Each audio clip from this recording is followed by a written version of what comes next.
झारखंड के कुछ जिलों में सीएनटी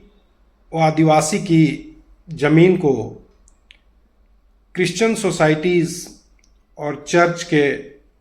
नाम हस्तांतरण किए जाने पर विष्णु साहू के द्वारा दायर जनहित याचिका की सुनवाई करते हुए माननीय मुख्य न्यायमूर्ति एवं न्यायमूर्ति राजेश शंकर की खंडपीठ ने गंभीरता से लेते हुए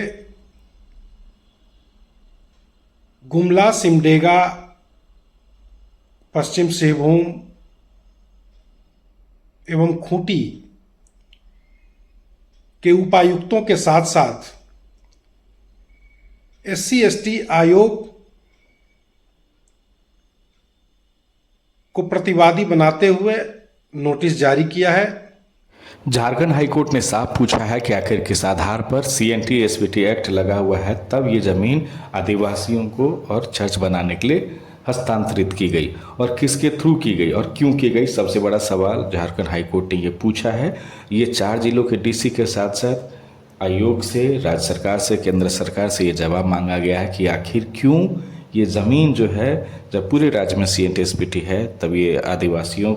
की ज़मीन मिशनरी के चर्च बनाने के लिए हस्तांतरित की गई है। दरअसल झारखंड हाईकोर्ट में एक याचिका दायर की गई थी और याचिकाकर्ता ने ये सवाल पूछा था कि लगातार आदिवासियों की संख्या कम हो रही है, धर्मांतरण हो रहा है और इस वजह से यहाँ की आदिवासियों की ज़मीन जो है अब जो है मिशनरियों को स्थानांतरित की जा रही है। और झारखंड हाईकोर्ट ने इससे मामले को संज्ञान में लिया है और मामले को संज्ञान में लेते हुए सीधे सीधे तमाम जो केंद्र सरकार है, राज्य सरकार है, आयोग हैं, DC हैं, उन सब से जवाब मांगा गया है कि आखिर ये ज़मीन कैसे आदिवासियों की ज़मीन ईसाई और मिशनरियों को चर्च बनाने के लिए हस्तांतरित की गई है, वो भी तब जब CNT/SPT एक्ट लगा हुआ है। कोर्ट ने जवाब मांगा है इन तमाम संस्थानों से, तमाम आयोग से, और पूछा है कि आप बताएं कि ये क्यों हुआ है, कैसे हुआ है। तो जब झारखंड में धर्मांतरण की बात लगातार आ रही है, उस बीच झारखंड हाईकोर्ट का एक नए मामले में संज्ञान लेना और ये जवाब मांगना कि आदिवासियों की संख्या कम हो रही है, इस पे एक नया बहस आने वाले समय में झारखंड में छिड़ने जा रहा है। और इसके जरिए ये शायद समझने की कोशिश होगी कि आखिर मिशनरियों किस तरह से आदिवासियों के समाज में जाकर सेंध लगा रहे हैं, और ना सिर्फ सेंध लगा रहे हैं बल्कि उनके अस्तित्व को मिटाने की कोशिश हो रही है।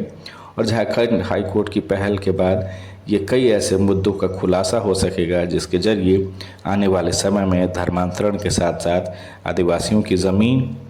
से रिलेटेड जो मुद्दे हैं, जो झारखंड में जिस तरह से ज़मीन का मुद्दा गरमाया हुआ रहता है और ये साइलेंटली होकर मिशनरी इस ज़मीन को अपने नाम करवाते हैं, वो में बहस छिड़ेगा। बड़े व्यापक पैमाने पे आदिवासियों की ज़मीन को क्रिश्चियन सोसाइटीज़ को हस्तांतरण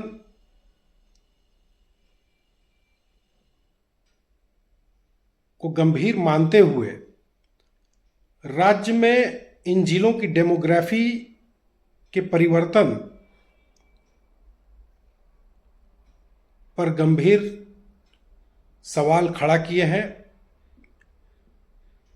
सभी उपायुक्तों को इस मामले में शपथ पत्र के माध्यम से जवाब दाखिल करने का निर्देश दिया गया है। इस मामले की सुनवाई 2 सप्ताह के बाद निर्धारित की गई है।